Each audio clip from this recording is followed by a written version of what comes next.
مرحبا وأهلا بكم في برنامج داخل واشنطن. معكم مضيفكم روبرت ساتلوف.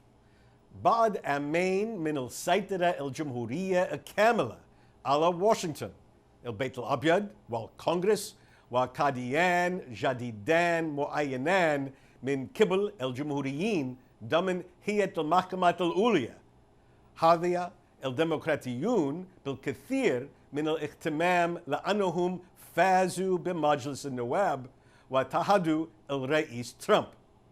ولكن هناك الكثير من الحراك بين صفوف الجمهوريين أيضا. بعد الهزيمة في انتخابات نوفمبر والإغلاق الطويل للحكومة، بعض الجمهوريين يفكرون حتى في مستقبل رئيسهم. لمناقشة السياسات داخل الحزب الجمهوري، يسرني أن أرحب بلجنتنا التي تضم الخبيرين السياسيين برادلي بليكمان وترينت دافي. Welcome back to Dakhel, Washington. Well, there's been a lot of talk lately about the Democratic Party, which just took over one house of our Congress, the House of Representatives. But what about the Republican Party, the party of President Trump? Where is it today politically, internally, and vis-a-vis the great issues of our time? To discuss the Republican Party, I'm delighted to welcome Bradley Blakeman and Trent Duffy. So, gentlemen, 2 years in, how would you say Donald Trump and the Republican Party are doing today? Trent, just generally. I think generally they're doing okay. The president's approval ratings are not that high. I think that was a reflection of the government shutdown that happened recently. But I think they're coming back up, and I think in American politics, as in politics across the world, economy and jobs are the driving factor with the president's approval ratings. So as those continue to stay strong, we had 304,000 jobs recorded last month, so that was a very great shot in the arm. As that stays strong, I think the president and the party will be all right. If that starts to falter, we will see that change. Brad, you agree with that? I do, and I think you can separate rhetoric from results. Sometimes people say that the president is too harsh in his rhetoric, but I think people will accept rhetoric as long as there is results. Now that's the positive side. On the Republican side is we have gotten results. As Trent pointed out, we're doing very well in the economy. We're also doing well, I believe, in foreign policy. We're a principled lead. Nobody's ever left a meeting with Donald Trump and said, I wonder what he's thinking. They know exactly what he's thinking. He's putting America first. He's putting our allies first. He's taking it to our adversaries and our enemies in trade and in military advancement, like China in the Pacific Rim. So I think the Republican Party is doing well, but we have divided government, which means we have to change our tactics. We have to offer more compromise. We have to seek solutions. As Ronald Reagan said, sometimes it's better to get half a loaf than no loaf at all. And I think we have a president who's willing to deal. So let me push back on some of this. The government was shut down, longest government shutdown in American history. And in the end, the president blinked. I think it's fair to say that's how the end of the shutdown was brought about. What is the impact of the president blinking to Nancy Pelosi and the Democrats? I think it showed conciliation, that the president's willing to compromise. I happen to believe the president's offer to reopen government and bring a deal will bring results. The president is going to get the kind of border security that our nation needs, which includes a physical barrier, technical security, humanitarian aid, as well as manpower. It's going to happen. The question is how. Now, there's a silver lining to all this. There'll never be another government shutdown under President Trump. It's not going to happen. By making it the longest shutdown in history, perhaps we made it a third rail that nobody will ever attempt to do it again. I think that's the benefit of the longest government shutdown. But Trent, the president already seems to have given up on one aspect of the border wall promise, namely that Mexico will pay for it. This whole shutdown was about how will Congress pay for it. Isn't that a double blow to the president's key promise? It is and it isn't. Sometimes arguments take a lot of time to make and win, and so the president may have lost this round over the shutdown. Nancy Pelosi, the leader of the Democrats in the House, also was a big loser as we saw her approval ratings really go down. But Trump, I think, won some key arguments during the shutdown, and he did again in the State of the Union. Sometimes the American people need to hear things over a matter of time. And he has taken on this argument and he's using new information and new facts, talking about the immorality of being in support of illegal immigration, how it victimizes women, how it victimizes children. These are real things. And painting the Democrats as extreme, as being opposed to those sorts of things, helps him over the long term. So arguments are not always won in a week or two in Washington. Sometimes they take several years. So that's what he's doing, and he's putting it in front of the American people, as he did during the campaign. And he's not ashamed to do it. And I think he's being more effective at making those immigration arguments. So do you gentlemen think that ultimately there will be a physical barrier built along the U.S.-Mexico border? You're nodding your head. Oh, yes. it's going to happen. And by the way, Democrats were for walls and barriers before they were against it. The 2006 Fence Act, Secure Fence Act, 700 miles. Democrats took to the floor, including Barack Obama, who was a senator at that time, telling us how important it is to secure our border. He said it as president, made it a priority in his first inaugural. The problem is he never delivered on it.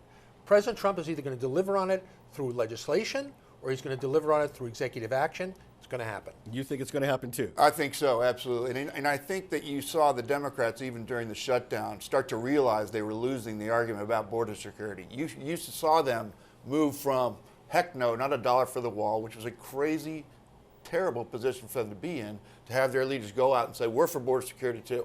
That says that you're losing an argument when you have to say, wait a minute, we're for border security too. So they need to start to cover their base as well, because this is all about those people in the middle. And that's, we're not talking about Democrats today, but it's about getting those people in the middle and who's in the mainstream. And Trump and people who want border security are in the mainstream. Trump's not making up these caravans. There's one on its way to the U.S. as we speak. All right, let me ask you about what seemed to be the recipe that the president served up in the recent State of the Union address. The way I heard it was wall, abortion, and bipartisanship with a heavy dose of nostalgia in World War II. Is that a political recipe that can work in this current political environment? And is it, tell me if I'm wrong, but that seemed to sum it up for me. President's States of the Union are difficult to pin down on one theme. And President Trump delivered a litany of different proposals to different audiences. You're right, he was talking about some of the extreme measures again in New York and Virginia about abortion, some extreme comments that Democrat leaders have made publicly. So yes, he was definitely saying that, appealing to his base, but also appealing to the center and calls for bipartisanship. So I don't know that there was any one theme, aside from that the economy is strong, that his leadership is bringing results, to Brad's point, and then proposing some things that can actually get done if there is some bipartisanship. Let's agree to what we can agree on, and let's disagree where we have to disagree. You left out socialism. Yeah, right. I mean, Democrats are taking their party and hope to take our country so far to the left. And all you have to do is look at this new Green Deal that has just been advanced by one of the most liberal freshman members of Congress, Cortez from New York. She wants to eliminate planes. She wants to eliminate cars. In like 10 years. And she can't tell us how it's going to be done, how much it costs. Talking about trillions of dollars. Forget the inconvenience and how it would put our economy. First of all, it can't be sustained. So the Democrats have a problem of identity.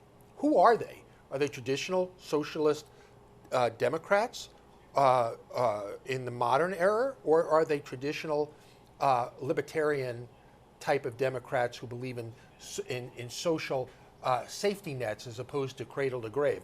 This is a big problem.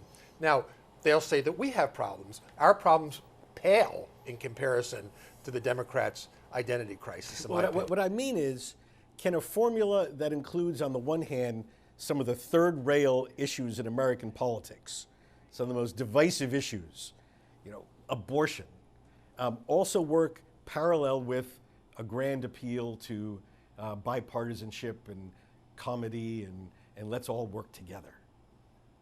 I think they can work where there is potential for agreement. There is not potential for agreement on abortion, and for Trump to paint the Democrats as extreme on abortion is positive, because while it is controversial, 60 to 65% of Americans do not favor late-term abortions. And making it known that Democrats do favor that, or even want to take it even further, is to his benefit.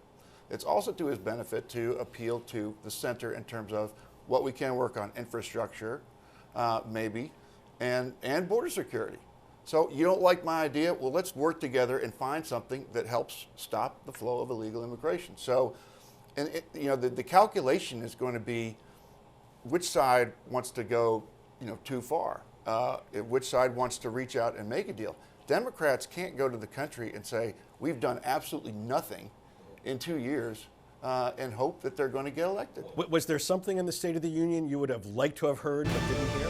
I'll tell you, I thought the president covered his bases and looked no further than the flash polls that happened afterwards, where people said they liked what they heard. You're talking 70-some% of people, independents, loved it. Why? Because he set forth the problems. He said, let's work on it together. He mentioned compromise several times during the speech. He talked about broad themes that Americans believe in. We are a just right of center nation. We are not a far left nation. I don't think the American people want to go there. And the fact is, you saw the reaction of Democrats not standing for things that people should stand for. I mean, and when you talk about abortion, we're not talking about overturning Roe v. Wade. What we're doing is we're trying to stop the advancement of radical policy towards abortion. The Democrats are taking it way far that was ever contemplated under the decision of Roe v. Wade. Roe v. Wade, by the way, for our viewers, is the Supreme Court decision confirming a constitutional right to privacy, under which abortion is allowed. Right. So there's a difference, and the president made that distinction. And I would have liked to hear the president talk a little bit more in specifics about the Middle East, because I think that that is still an area by which we are expending a lot of blood and treasure, and there's got to be and I think the president has done this with his historic summit in Saudi Arabia, bringing more of the actors in the area up to policing their own neighborhoods. And Trent, anything you would have liked to hear that you didn't hear in the State of the Union?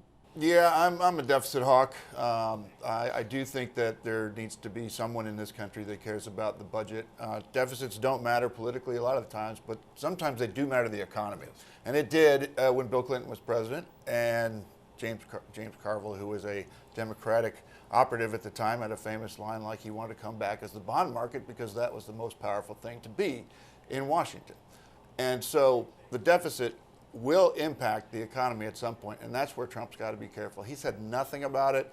He's talked about having a budget that cuts 10% or so. Mick Mulvaney, who is the current chief of staff to the White House, was the former Office of Management and Budget Director at the White House, was also a budget hawk in Congress. So I'd like to see someone in the Republican Party get back to that. All right, when we come back after the break, we're going to discuss not just President Trump himself, but the broader state of the Republican Party in just a moment.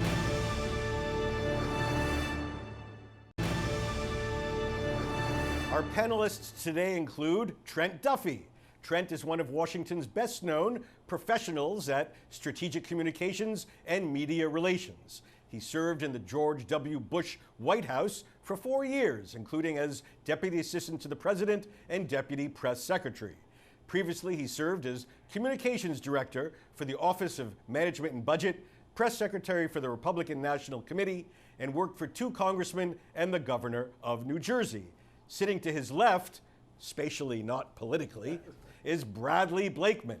Brad is Professor of Public Policy, Politics, and International Affairs at Georgetown University and former president of the conservative advocacy group Freedom's Watch. He served in the White House under President George W. Bush as Deputy Assistant to the President and was also close advisor to his father, President George H.W. Bush. So, gentlemen, the Republican Party suffered what I think some would call a drubbing, if not a drubbing, at least a loss in November's election, lost 1 House of Congress, the House of Representatives. What's been the party's reaction to losing control of the House? Well, we like any loss, you regroup. And what we need to do now is make sure we're fielding the best candidates, the best qualified candidates, the candidates that can win. hopefully not getting into these primaries where you have a cast of thousands, and that doesn't necessarily get the best party person to represent the party when elected. So we have a lot of work to do. We learned a lesson, but it's a lesson that most presidents in their first term learn. It was not the kind of drubbing that the Democrats had hoped for. They thought they were going to take everything. But the fact of the matter is, on average, since the Civil War, the party that controls the White House loses about 33 seats in the House and 3 in the Senate. I think we did historically pretty well. And I think the president is in good shape, as Barack Obama was when he had his drubbing, to be reelected. So I don't think you can take the results of a midterm and cast any long-term forecasts for a reelection. But like any party, we need to look inwardly, get the best candidates we can, and field the best ballots. And that means going out now and finding those people who are willing to serve. Trent, is the consensus in the party that having the stamp of a personal approval by the president was it an advantage or a disadvantage in the November election? It depends on what district. It depends where that member of Congress or that candidate was running on whether the Trump name mattered. It certainly mattered nationally. It drove up intensity amongst Democrat voters, which we saw. And I think it's going to be important going forward. Most Republicans want Trump's stamp of approval, even in states that are fairly competitive. And I think you're going to see that more and more. To Brad's point, the midterm elections are not really an indicator of a presidential election. They give you signs. We certainly, the Republican Party, needs to do better amongst women.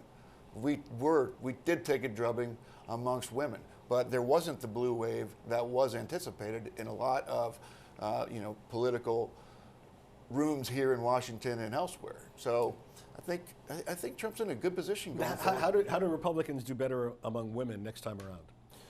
Well, they need to do some things and show that they are compassionate. President Trump, in his speech before the Congress, made a special point of saying 58% of the new jobs are going to women. It caused one of the more entertaining moments when the Democratic women all got up and cheered.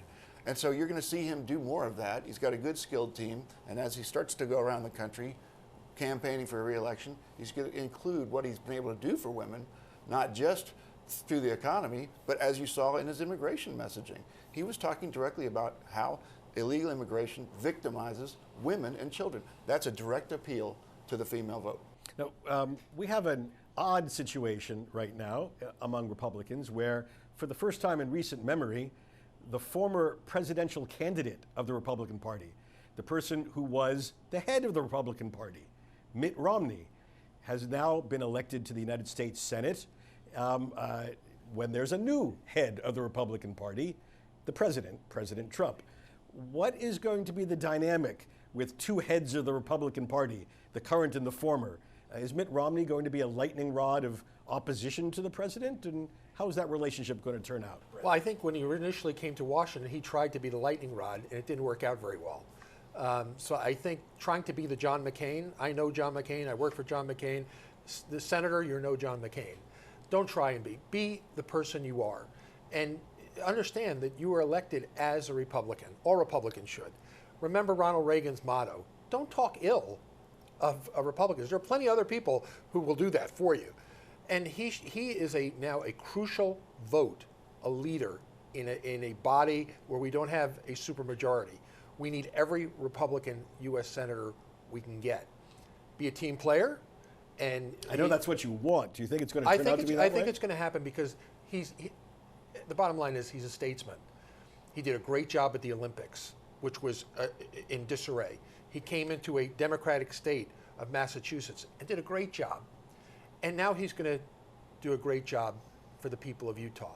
And he also was a formidable candidate against a very popular incumbent president. So I believe he will rise to the occasion. Didn't start out very well, but I think at the end of the day, the president's going to be able to count on him.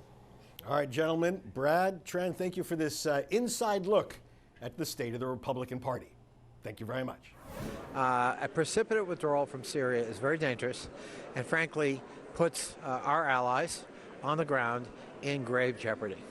And I think that's a bipartisan sentiment. So if you live in the District of Columbia, you don't have any federal voting rights. That's really broken. Why we don't have statehood and we pay federal taxes and we have no representation is really broken. I think like the museums and the parks are just amazing, and they're all free. Yep. And you can just come and you can just enjoy. You can spend weeks or you could just spend days or hours. Just so many interesting things to see that you can just walk up and do. And I think that's great. There's a lot of great monuments, of course, everybody knows about those, but I think, generally the parks and the museums are just excellent. Food's good too, so. In America, we have a two-party system, and that sets us apart from almost all other democracies. Most have parliamentary systems, where the largest party in the legislature gets to form the government. Its leader is usually called a prime minister. Now, there are some democracies with a strong president like us, but even there, several parties compete, both for the presidency and the parliament. A country like France, whose parties range across the political spectrum, from communists on the left to extreme nationalists on the right, those in the middle dividing up the political space. In America, though, our politics is really about just two parties, Republicans and Democrats. Now, there are great benefits to have just two parties. Our politics rejects extremes. It prevents crazy experiments on the far left and the far right. And it generally frowns on strong ideologies. To win majorities and succeed in politics, each of our parties has to be a big tent, providing political shelter to a broad range of opinions. Yes, there are some principles that historically animate the parties. The Democrats, the party of fairness, equality, and the working man. Republicans, the party of opportunity, individuality, and free enterprise. But those broad principles mask deep divisions within each of the parties, divisions we are seeing play out now in American politics. Among Democrats, the great question is whether to be the party that reflects the excitement of activist voters on the left, or the party that fights for the vast tide of uncertain and undecided voters in the more moderate center. Among Republicans, the great question is whether to persist with the party's historic commitment to small government, muscular defense, and individual freedom, or to chuck it in place of President Trump's unique blend of nationalism and aversion to foreign entanglements. I am confident that our parties will sort out their differences and their internal family squabbles for the benefit of the American people. But I am deeply worried that along the way, we are passing through a dark moment when neither party places value on America's unique global mission, the need for America to engage fully in the world. This fusion of the left and the right, a fusion that reflects itself in turning inward when the need for America to act, lead, and engage is so powerful, is one of the most worrying aspects of our two-party system. Let's hope it passes quickly. بهذا نصل إلى نهاية هذه الحلقة من برنامج داخل واشنطن. إذا كانت لديكم أي استفسارات أو تعليقات حول هذه الحلقة وخاصة حول مستقبل الحزب الجمهوري، أرجو أن تتواصلوا معي عبر تويتر على هاشتاج Inside Washington أو أن تراسلوني مباشرة على @RobSatloff. سأراكم الأسبوع المقبل وإلى أن ألقاكم، شكرا لكم وإلى اللقاء.